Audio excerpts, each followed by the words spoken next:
Hey guys, it's David hitting you up with another film review. I know I said I wouldn't do any more film reviews, but this movie has so much to talk about and absolutely has me excited for the future of what Universal, Blumhouse Productions, and all the rest of the Universal monsters is going to bring.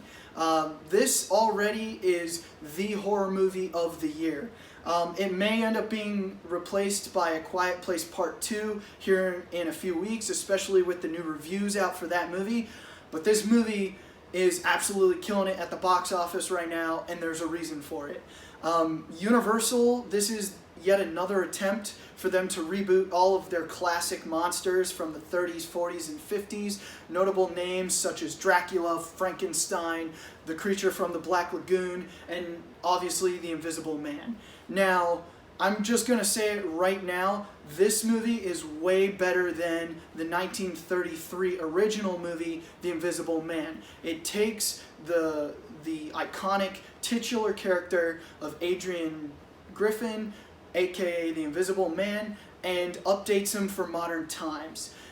This movie in particular, this monster in particular, hasn't had a lot of reboots. And that's because after the first two movies they made of it in the 30s, it quickly became a stale premise. So for them to try to start yet their third attempt at kind of creating their new Universal Monsters movies with The Invisible Man was quite a bold move. But Universal, in conjunction with horror powerhouse Blumhouse Productions, really killed it with this one. This one was truly terrifying, had me on the edge of my seat the entire time, and had my heart racing.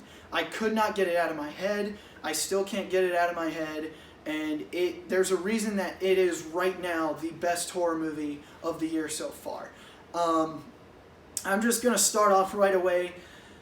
It's incredibly hard to make a movie of this caliber with, one, a $7 million budget like they had, and two, with the antagonist being a character you can't see. The Invisible Man, the premise is always hard to capture because the character is invisible. In the original movie, they got around that by having the character wrap himself in bandages. In this one, they did it a lot better.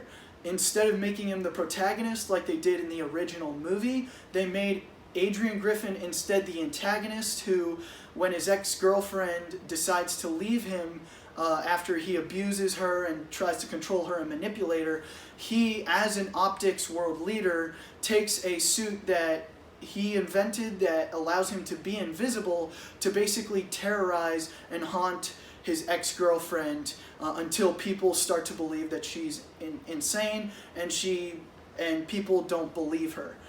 Never have I thought that I would be as afraid of something I couldn't see as in this movie.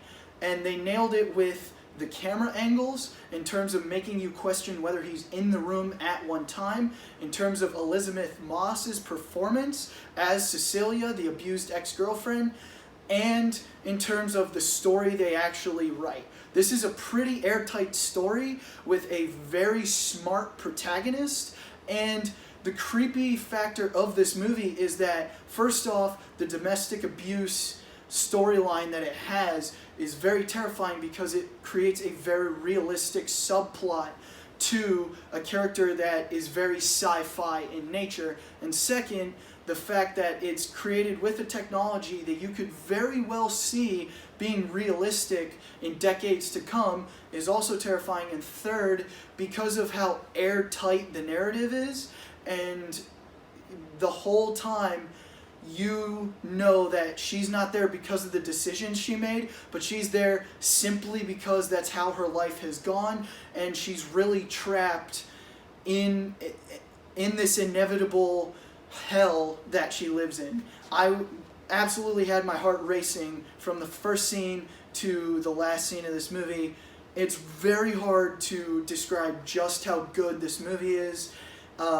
Universal definitely has their new Monsters franchise off on the right track with this movie, especially if they keep in connection with Blumhouse for their next Monsters movies.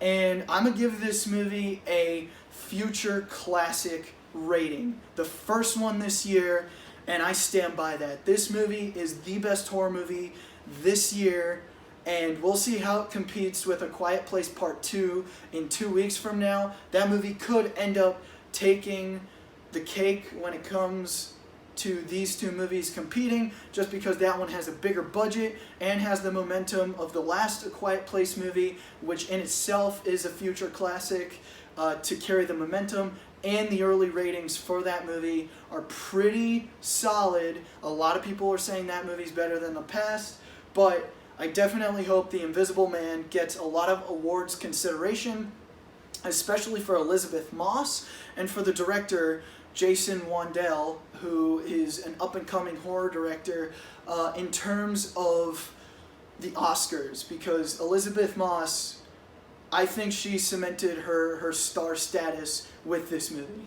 Anyway, I hope you guys enjoyed the review. Stay tuned for more videos to come, and I hope you guys go see this movie, because it's truly something to behold.